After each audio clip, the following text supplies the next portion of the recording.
लाखाचा मोर्चा नागपूरमध्ये होत आहे। माननीय विजय वडेट्टीवार साहेब,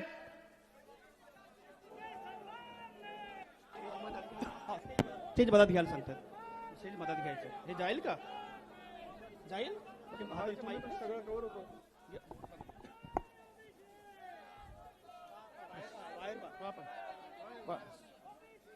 बस बस बस, राहू दे राहू दे राहू दे। जय ओबीसी।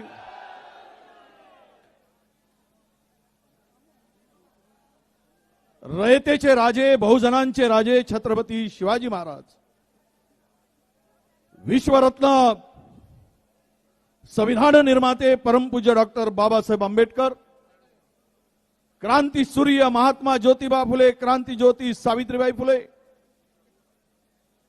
आरक्षणाचे जनक छत्रपती शाहू महाराज,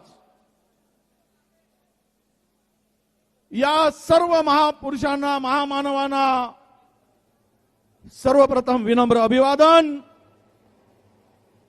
ओबीसीचा आवाज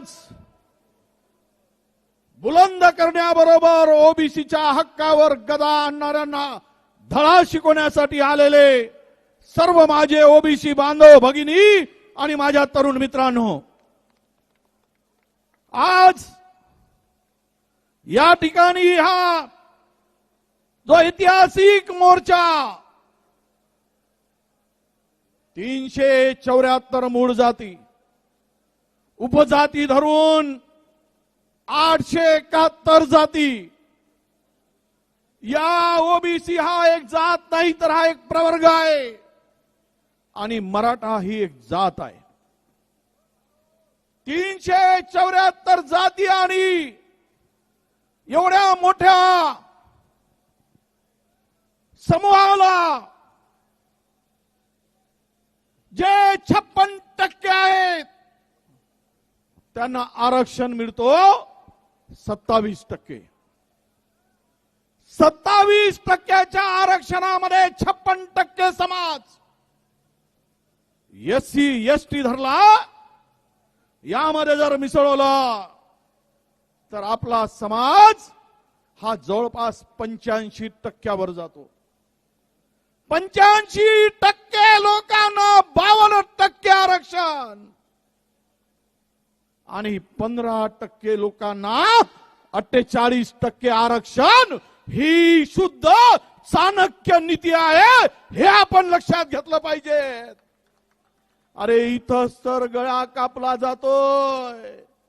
तुमच्यामध्ये भांडण लावून 15%चं सरकार तुमच्यावर अतिक्रमण करून उद्या आरक्षण रद्द करण्यासाठी तुमच्यामध्ये भांडण लावण्याचं काम करतोय। कधी समजा, कधी तुमच्या लक्षात येईल, ज्या सरकारने 2 सप्टेंबरचा जी.आर. काढला, तो जी.आर. वाचाल तर हे कुठले नाचे आणि सोंगे आहेत, सोंगे आहेत की पोंगे आहेत हे तुमच्या लक्षात येईल। अरे 200-374 जातीवर एका जरांगेच्या भरोशावर तुम्ही निवडून आलात। तुम्ही सांगत होतात माझा डीएनए ओबीसी आहे। मग तुमचा डीएनए ओबीसी आहे तर तुम्हाला 374 जातींनी त्या खुर्चीवर बसवलं, त्यांचा विसर तुम्हाला कसा पडला? त्यांच्यावर अन्याय करण्याची हिम्मत कशी झाली? हा जी.आर. ओबीसी मध्ये घुसखोरी करून ओबीसीच्या मानेवर सुरी चालवण्याचं काम या सरकारच्या माध्यमातून होत आहे, हे मी या ठिकाणी आपण कोणालाही माझ्या मंचावर आणा, हे मी सिद्ध करून दाखवेल। म्हणून माननीय मुख्यमंत्री महोदयाकडे गेलो होतो ना मी, की साहेब हा आमचा हा जी.आर. हा रद्द करा। या जी.आर. नुसार ओबीसी कुठे दिसणार नाही। जेवढ्या रिक्रुटमेंट होत आहेत तुम्हाला सांगतो मान्यवरांनो, विदर्भामध्ये जेवढ्या जागा भरल्या जात आहेत त्यातील ओबीसीच्या सर्व जागा या मराठवाडा आणि पश्चिम महाराष्ट्रातील मराठा समाजाने घेतलेले ओबीसी प्रमाणपत्र आहेत त्यांची निवड होत आहे। स्थानिक एकही इथे नोकरीवर लागत नाहीये। काल परवा मुंबई नागपूर कॉर्पोरेशन मध्ये भरती झाली, एकही माणूस, एकही नोकरी विदर्भातल्या माणसाला मिळाली नाही। आमच्याकडे जेवढे कृषी सहाय्यक आलेत, माहिती काढा, जिल्ह्यात तालुक्यात एकही माणूस आपला नाही। नोकऱ्या संपवून टाकल्या जात आहेत आणि मोठ्या समाजाला हे सर्व आरक्षण दिलं जात आहे। अरे आम्ही महाराजांनी, छत्रपती शिवाजी महाराजांचं नाव घेतो, त्यांनी 18 पगड जातीला 12 बलुतेदारांना घेऊन हे राज्य स्थापन केलं। 12 बलुतेदारांची काळजी महाराजांनी घेतली, परंतु हा जरांगे आमच्या मुळावर उठला आहे आणि हे फडणवीसांचं सरकार आम्हाला मुळापासून संपवण्याचं काम करण्यासाठी जरांगे पुढे झुकला आहे। म्हणून शुद्धीवर आणण्यासाठी आजचा हा मोर्चा आहे की सुधर जाओ,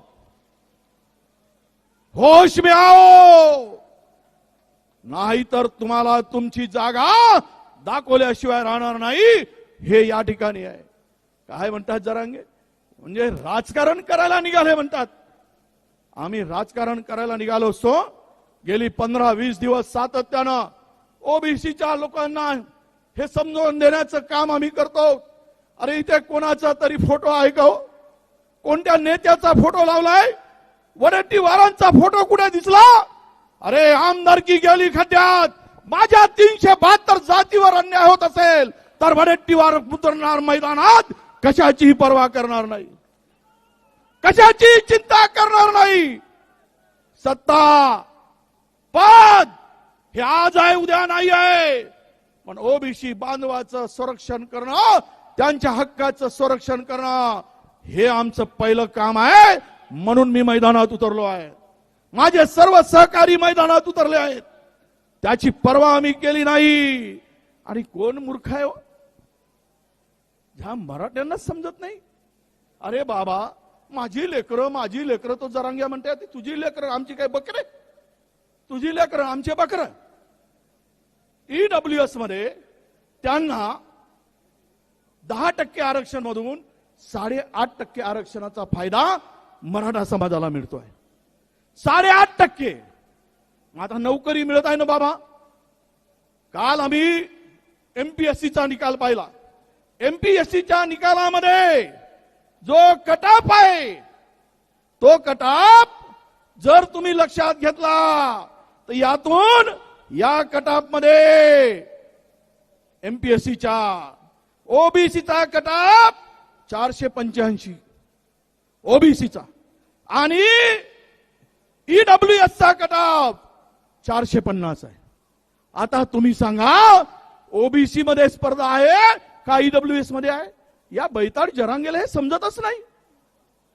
अरे फायदा मराठा तरुणांचा कुठे आहे? आणि आम्ही पहिलेच 10x10च्या खोलीमध्ये 50 जण झोपताव, तर का आमच्या उरावर झोपायला पाठवतेस? कुठे मिळणार आम्हाला हक्क आमचा? अरे घ्यायचं असेल तर आमचा बळी मराठा समाजाच्या, मी सर्व नेत्यांना सांगतोय, आम्ही विरोधात नाही तुमच्या। मराठा समाजाला आरक्षण मिळालं पाहिजे, ही आमची भूमिका राहिली आहे। मराठा समाजाला आरक्षण दिलं पाहिजे, यासाठी जरांगे उपोषणाला बसले। त्यावेळेस मी तिथे गेलो होतो आणि सांगितलं माझा पाठिंबा। त्यावेळेस या ठिकाणी तुम्हाला माहित असेल, त्यावेळेस कुणबी नोंदी या ठिकाणी फक्त आणि फक्त यामध्ये माझा व्हिडिओ व्हायरल केला जात आहे। त्या व्हिडिओमध्ये मी सांगतो, त्यावेळेस 8,300 फक्त मराठा आपल्या कुणबी नोंदी होत्या पूर्ण मराठवाड्यामध्ये।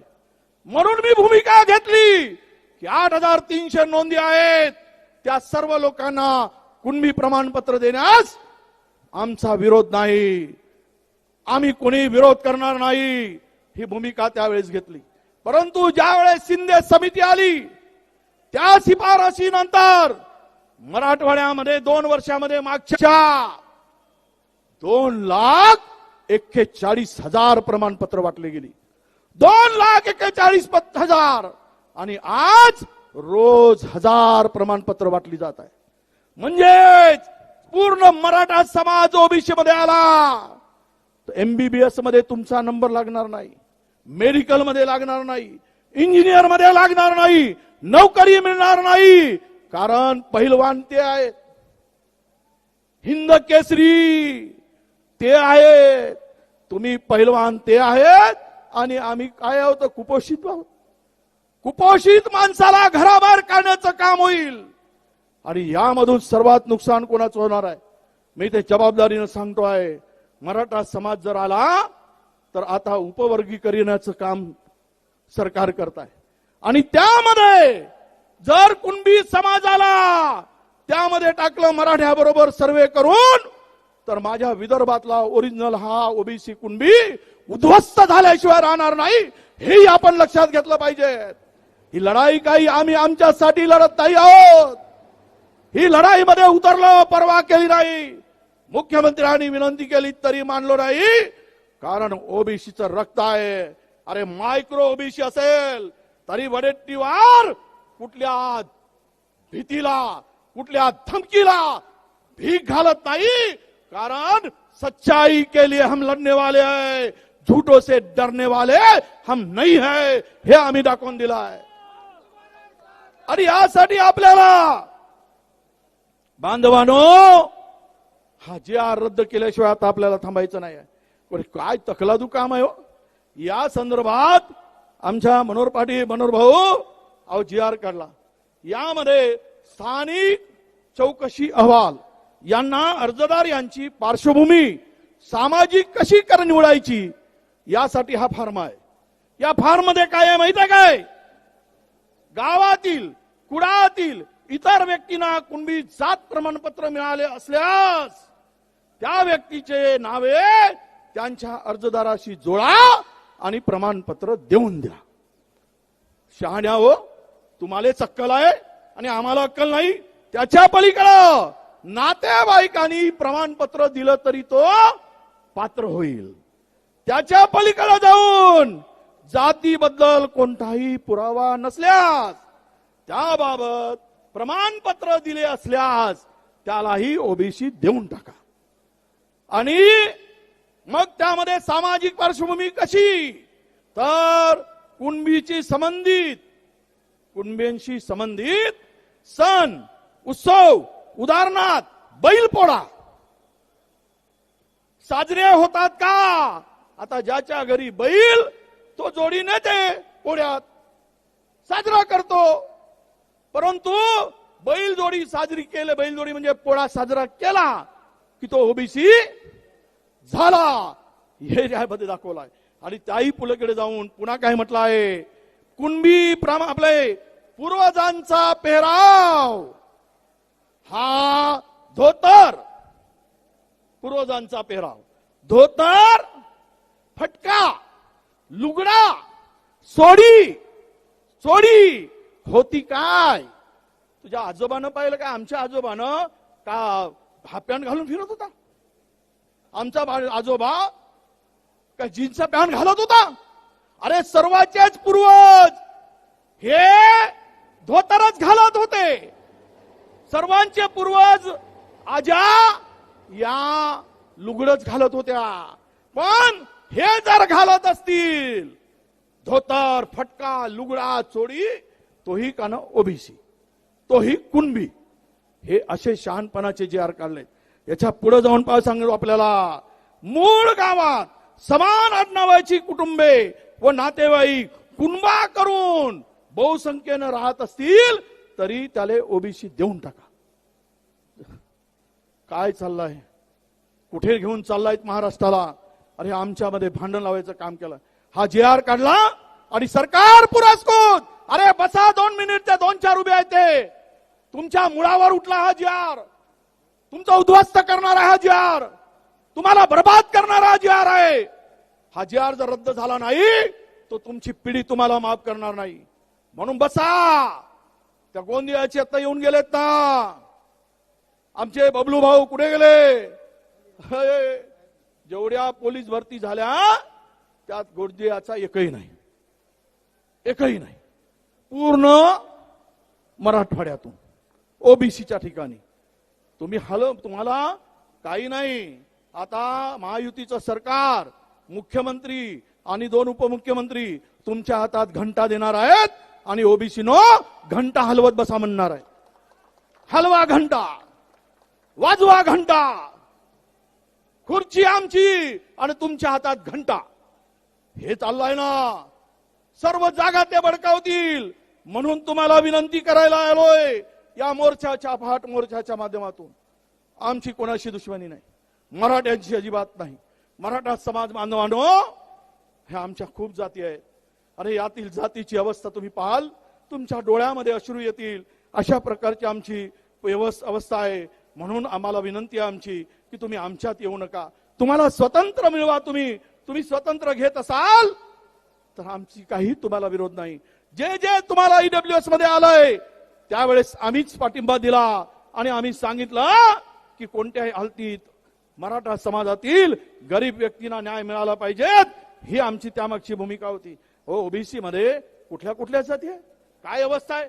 गोपाळ, नाथजोगी, ओतारी, वासुदेव, नागजोगी, वडार, कुंभार, पांगुळ, मुस्लिम, मदारी, बंजारा, बोलोहार, बेलदार, सुतार, कुंभार, भिवर, भोई. हे तर मी मोजकेच वाचून दाखवलं.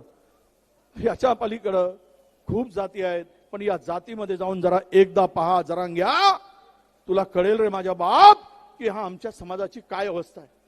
अरे 8-8 दिवस झाले ती आमच्या याच्या पोरीला, या समाजातल्या पोरीच्या डोक्याला तेल लागत नाही. 8-8 दिवस आंघोळ करू शकत नाही. त्याच्या पाड्यावर, वस्त्यावर सांगतो पाणी सुद्धा मिळत नाही. इतकी वाईट अवस्था माझ्या बांधवांनो या ठिकाणी करून ठेवलेली आहे. आणि सांगतात हे सरकार सांगतंय, मुख्यमंत्र्यांनी सांगितलं काय तर म्हणे आम्ही मराठा समाजाला 13,500 कोटी रुपये दिलेत आणि 1.5 लाख मराठा तरुणांना आम्ही लोन दिलं, कर्ज दिलं. मग ओबीसीना किती दिलं? ओबीसी डीएनए वाल्यानं काय दिलं ओबीसीला? यांना जेसीबी घ्यायला, फोकलॅन घ्यायला, तुमचं स्कॉर्पिओ घ्यायला, धंदे करायला पैसे 13,500 कोटी आणि आमच्या महामंडळाला 500 कोटी. त्यांना 13,500 कोटी आणि ओबीसीच्या मंडळाला 500 कोटी. सारथी तुपाशी आणि महाज्योती उपाशी. हे जे खरं आहे. काय दिलं याला? ओ तो टोले जंग सारथीची इमारत पुण्यामध्ये, अजित दादा कोल्हापूरमध्ये सुंदर इमारत, एकदम काचाची इमारत, 8-9 मजली इमारत बांधून दिली.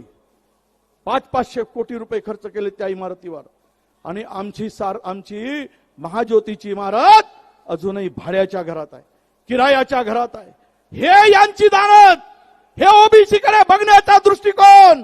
म्हणून माझ्या बांधवांनो, या संदर्भात आपली भूमिका आता एकदा फिक्स करा. उद्या तुम्ही कुठेही दिसणार नाही, तुम्ही साफ होऊन जाणार. यासाठी माझी विनंती आहे आपल्याला की आपण आपल्या हक्काच्या संरक्षणासाठी कोणत्याही परिस्थितीमध्ये 2 सप्टेंबरचा GR हा रद्द झाला पाहिजे.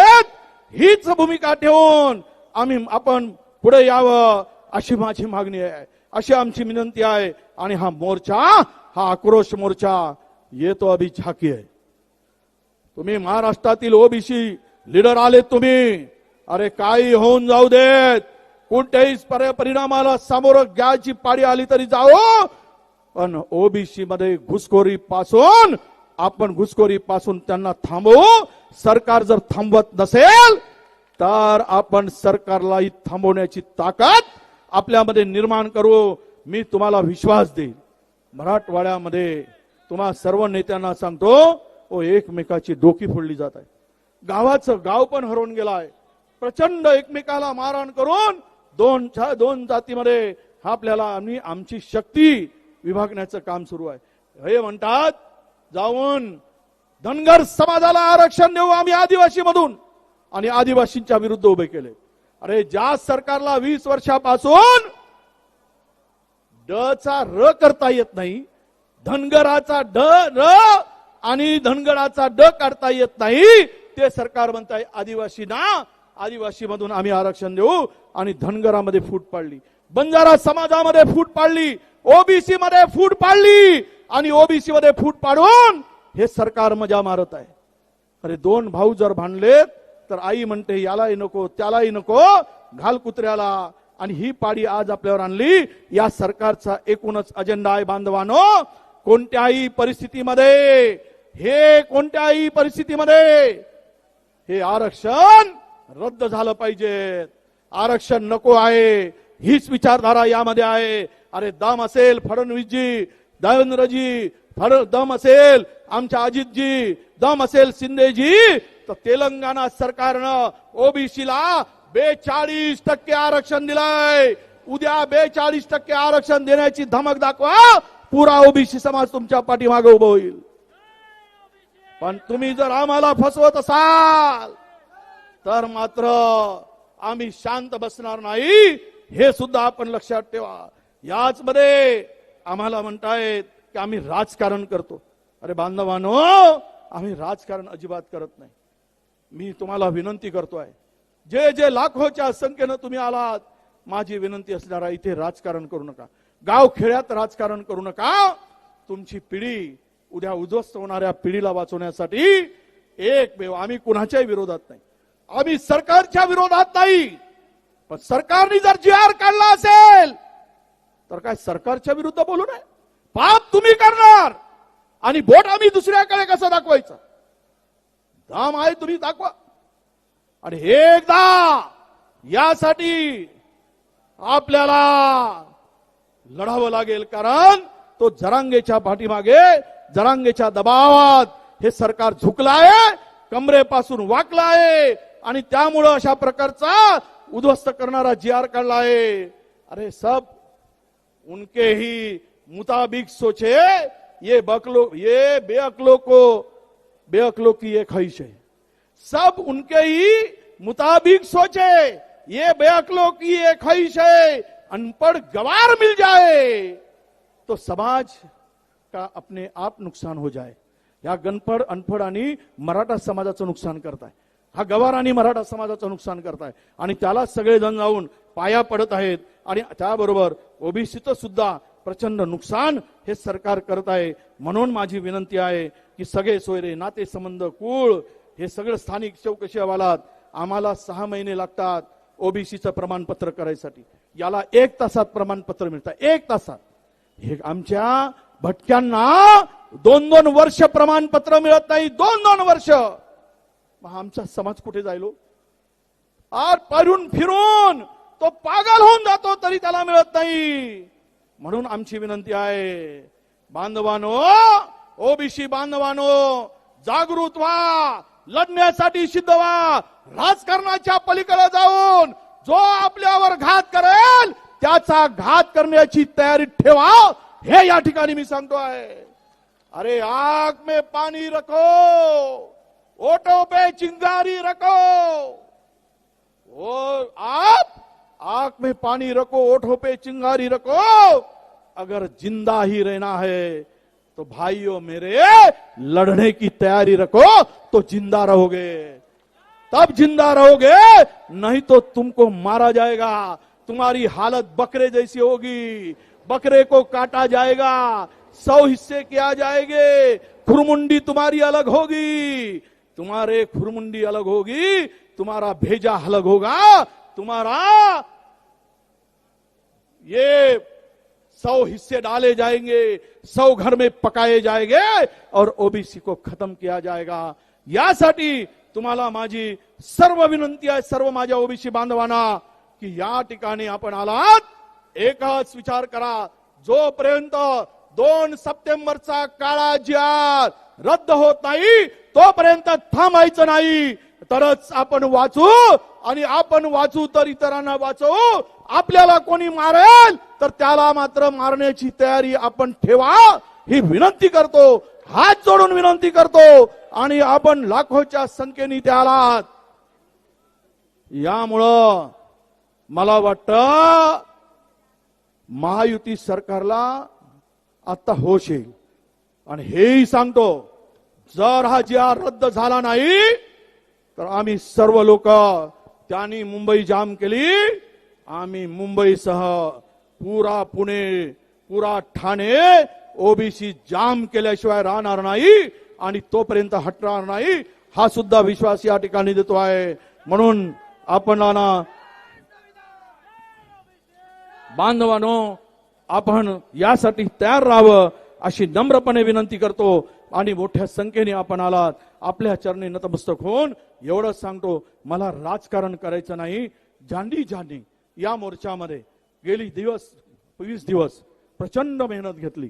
अनेक गावी फिरून आलेत. त्यामुळं आम्ही आमच्या नेत्याकडे आपण बघू नका. मी नाही तर कोणीतरी दुसरा येईल लढायला, पण जो लढायला तुमच्यासाठी येईल त्याच्या पाठीमागे राहा. विजय वडेट्टीवार जर बेईमानी करेल तर वडेट्टीवारांना सुद्धा धडा शिकवण्याची ताकद तुमच्यामध्ये ठेवा. जो तुमच्या भावनेशी खेळेल त्याचा बंदोबस्त करा. कारण ओबीसी म्हणून आमच्यामध्ये कोणी शिरता कामा नये, आमच्यामध्ये कोणी हक्क वाजवता कामा नये, आमच्याकडे कोणी घुसखोरी करता कामा नये. यासाठी लढण्यासाठी सिद्ध व्हा अशी आपल्याला नम्रपणे विनंती करतो. आणि तो आमचा एक मंत्री आबासाहेब पाटील, ज्याच्या पोटात त्याच्या ओठात, तो म्हणतो की कर्ज मागणीसाठी आम्हाला निर्णय घ्यावे लागतात. काऊन तर या संदर्भात त्यांची भूमिका अशी आहे की ते म्हणतात, कुठे गेलं रे कागद आहे, काय म्हणले त्यांनी, आबासाहेब पाटील सहकार मंत्री, हे सहकार मंत्री म्हणतात की बांधवानो, आबासाहेब पाटील यांनी काय म्हटलं आहे, शेतकऱ्यांना कर्जमाफीचा नाद लागला आहे. निवडून येण्यासाठी आश्वासनं द्यावी लागतात आणि ते काही पूर्ण करण्यासाठी नसतात. वारे शाण्या, तुझी शेतकऱ्याच्या बांधावर जिरवल्याशिवाय शेतकरी राहणार नाही, हा विश्वास देतो. आणि आपण सर्वजण मोठ्या संख्येने आलात, आपल्याला शुभेच्छा देतो. धन्यवाद. जय हिंद, जय सेवा, जय भीम, राम राम, वासलाम वालेकुम. जय ओबीसी, जय ओबीसी.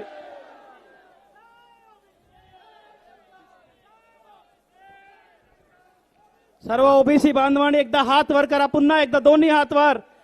जय ओबीसी, जय ओबीसी, जय ओबीसी.